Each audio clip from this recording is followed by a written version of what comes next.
Potari, još moramo promijeniti ovaj brisač. Kako ćemo mi to učiniti? Dođi bliže ovaj potari nekako. Ovo je Mazda, oni su specijalni, sam se ti tu izludio ovako, gledaj. Pobudio bi dok bi ti skužio da šta kako, gledaj. Da sve što sam otkrio. Samo ovdje malo kad savije da, hop, digneš ovo, vidi. Još ovo. Evo, samo malo to dignem. I ovo pudneš prema gore.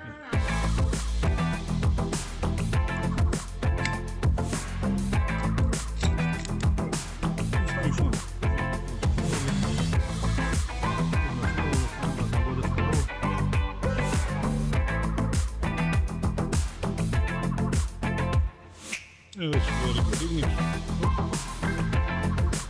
Malo naprosi.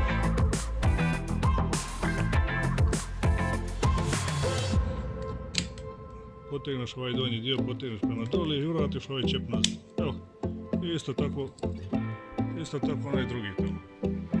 Isti slučaj. Evo, sad imamo ovaj stari. Mada ni ovaj stari nije loš. Krenut ćemo ga, nećemo ga bojati.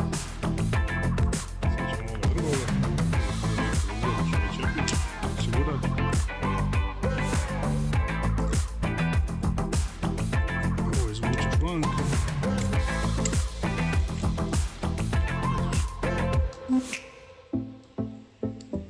Digneš ovaj osigurač. Hop. Ovo ti mora sist na ovo, ovdje vidiš na ovo tu. Gurneš unutra.